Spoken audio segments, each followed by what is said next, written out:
Some ghosts whisper, others scream vengeance loud enough to shake the heavens.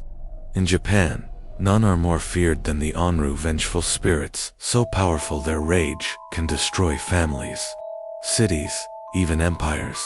Born from betrayal, grief, or jealousy, they twist love into a deadly curse. Tonight, listen close. Their resentment doesn't fade beneath the grave. Hana was known for her kindness, her life devoted to tending a small temple by the river. Yet one winter, everything she loved was taken. A promised marriage broken for money, her family driven into ruins, and whispers filled with lies turned her into a shadow of sorrow.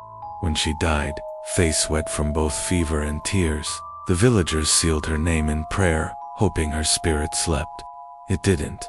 Weeks after her burial, misfortunes struck.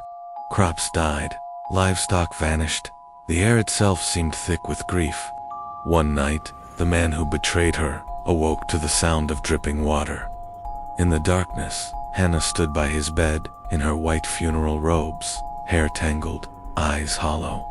"You made me wait," she whispered. Then the candle went out.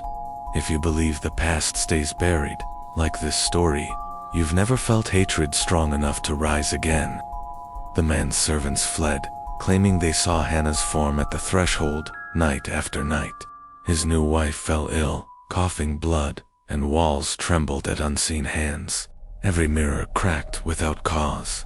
The villagers said her pain had broken the divide between the living and the dead. A wandering monk stopped by and offered a warning. Resentment is like fire, it consumes even stone. You can't fight an Onryō. You must understand her grief. Desperate, the husband agreed to perform rites, but pride still poisoned his prayers. Regret too late doesn't cool ancient rage. Each night, the haunting grew stronger. The temple bells rang themselves. Distant sobs followed rain into every home. The village fell silent, each fearing Hana's wrath might reach them next.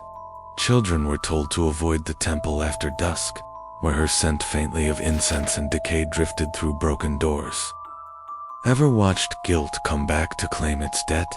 Comment your answer. Some spirits feed on silence. A full month passed before another exorcist dared intervene. The monk arrived carrying sutras for vengeance spirits. But before he began, the wind howled, and Hana materialized beside her betrayer. "You prayed too late," she hissed, her hands blackened with ghostly ash as thunder shook the roof beams. The monk realized Hana didn't seek blood, she sought to be seen. Betrayal had erased her from memory, and now she clawed through realms to exist again, chanting Buddhist sutras of forgiveness. He called both souls, the living man and the vengeful ghost, into the same space, demanding truth, unspoken since death. Her cries split the walls. Images of her life, her laughter, her sorrow, her betrayal ripped through the air like lightning. The man confessed every sin, voice breaking with remorse. Hana's face softened, yet the hatred still burned. "You'll live," she said, "but you'll carry me in every shadow." Then she dispersed, her sorrow sinking into the earth as storm clouds cleared. Afterward, the monk poured blessed water over the temple floor. Steam hissed up, forming Hana's shape one last time, a faint smile, then silence. The husband lived, aged and hollow, haunted by every whisper of wind that passed through the night. The temple's doors never reopened. Locals built a shrine over her grave, offering flowers and prayers to quiet the air.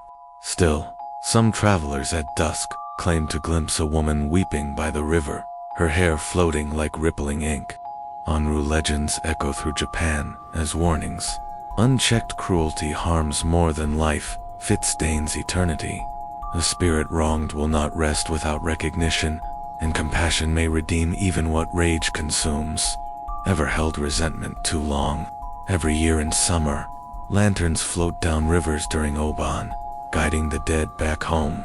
Locals say Hana's light drifts gentler now, no longer red with fury. Some stories claim she forgave her betrayer in another life, reborn not as wrath, but as rain. Through centuries, The Onryō became both curse and teacher, symbol of justice beyond death, and the danger of cruelty disguised as love. Many shrines dedicated to betrayed souls still receive offerings in her name to prevent hatred from birthing new wrath. The winds around Hana's village warm every spring. The temple's ruins bloom with wild lilies, pure and white. Travelers say these flowers grew where her final tears fell, proof that even vengeful hearts can find peace when remembered kindly. Resentment is a lingering spirit. It feeds on denial and dies with truth. The Onryō reminds us that even in pain, acknowledgement heals. Forgetting breeds curses. If her story stirred you, share and subscribe. Shadow AI rises again soon, with tales where love turns to vengeance, and forgiveness becomes the only exorcism.